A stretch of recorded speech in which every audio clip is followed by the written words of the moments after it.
All right, let's dive right into this explainer. Today, we're deconstructing the brilliant narrative arc of the first episode of Love That Never Gives Up. Whether you're a writer yourself or honestly just a fan of fantastic storytelling, this pilot episode, it's an absolute masterclass. We're going to focus entirely on the story itself, how the author introduces these characters, establishes a vibrant world, and then just completely flips it upside down to keep us totally hooked.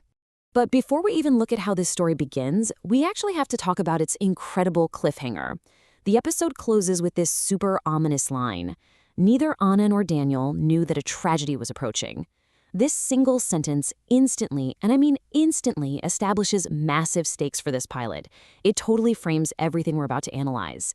By teasing this looming disaster right at the end, the author forces us to look back at all those peaceful, happy moments leading up to it through this heavy lens of dramatic irony. We know something terrible is coming, even if the characters are completely clueless. So, let's start with Section 1, the peaceful village status quo. In the very first scene, the author creates a remarkably warm and idyllic world. We get introduced to this quiet valley. It's surrounded by green hills, flowing rivers, and a really tight-knit community. But the most crucial detail here actually isn't the geography at all. It's the specific mention that in this village, quote, kindness is life's greatest treasure. The narrative is intentionally contrasting physical wealth with spiritual wealth right out of the gate. The author is literally laying down the thematic foundation of the entire series before we even meet our main characters. Which brings us to Section 2, Two Kindred Spirits. Take Anna, for example. She has this incredibly gentle spirit, she comforts lonely children, and she possesses just an immense amount of internal compassion. And then, in perfect contrast, we have Daniel. He's an honest, dedicated carpenter who focuses on building homes, representing external creation. The story is brilliantly showing us how they form two halves of a single whole, right? Anna focuses on the internal, emotional labor of caring for the community's souls, while Daniel is all about the external, physical labor of providing them with shelter. They are perfectly complementary forces. And Anna's whole worldview is defined by one really simple belief. A little kindness can change someone's whole day. It's a short line, but wow, it speaks volumes. The source material specifically notes that Anna owns very little, yet her heart just overflows with compassion, which kind of makes her richer than anyone could imagine. The narrative is cementing her status as the moral anchor of the story. Her motivation isn't money or status, it's pure, unadulterated empathy. And we see that Daniel shares this exact same selfless drive. His dream is simple, but super powerful. One day, every family in this village will have a safe place to live. He isn't out there trying to build some massive carpentry empire to get rich. No, he just wants to provide for struggling families. So by the time we hit Scene 3, the story has firmly established these two highly empathetic, driven characters who are physically close to each other, but still operating in their own separate spheres.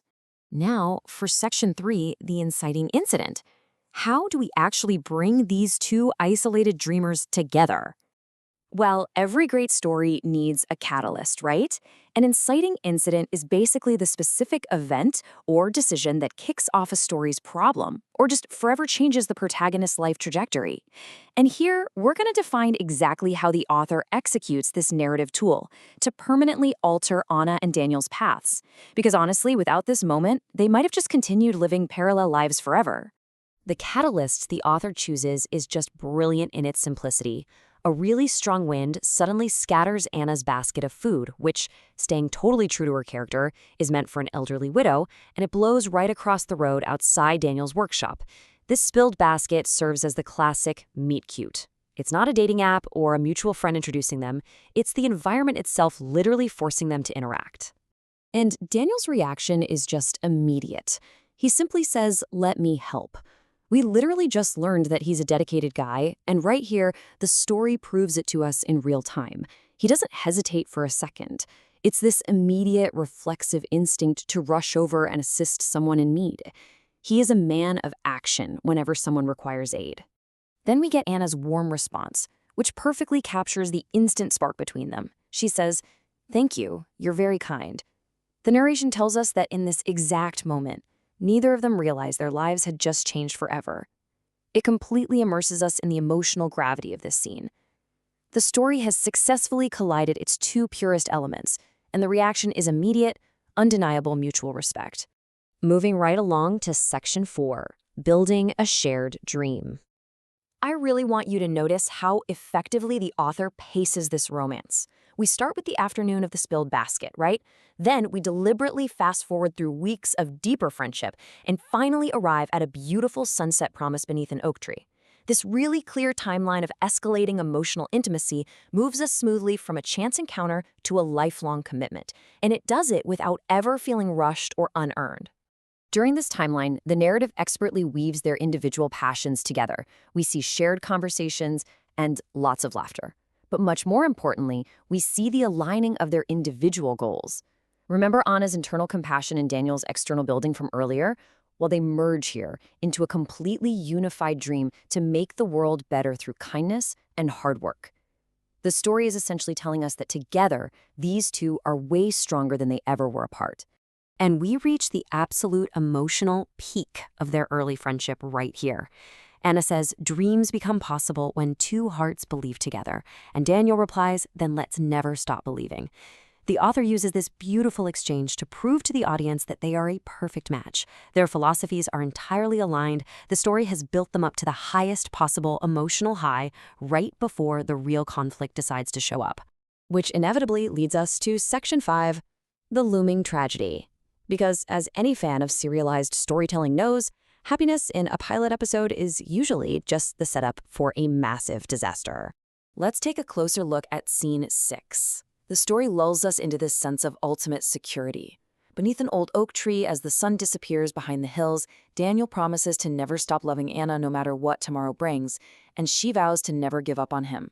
It has that idyllic, golden glow of a sunset. It feels exactly like a happily ever after ending, perfectly placed right at the end of episode 1. But actually, the author is playing a brilliant psychological game with the viewer here. Step 1. Establish a feeling of absolute peace and romantic security, which they literally just achieved under that oak tree. Step 2. Abruptly introduce an unforeseen, completely devastating threat. By creating this story within a story of perfect romance, the writer just completely yanks the rug out from under the audience right when they feel the most safe. Suddenly, the narration drops some incredibly heavy foreshadowing. Dark clouds gathering in the distance, an approaching tragedy, a true test of survival when everything else is lost. Notice how the vocabulary entirely shifts here. We go from soft words like gentle spirit and warm smiles straight to dark clouds, tragedy, and survival. It completely flips the tone from a sweet village romance into a high-stakes survival drama in a matter of seconds. And that brings us to the core of this entire narrative arc. Can a promise made in peace survive the ultimate tragedy? The author has so expertly made us care deeply for Anna and Daniel, bound them together with this powerful shared dream, and then immediately threatened to tear the whole thing away. It really forces us to pause and consider the weight of our own commitments. And, for sure, it guarantees that every single one of us will be rushing back to see how this incredible story unfolds in episode 2.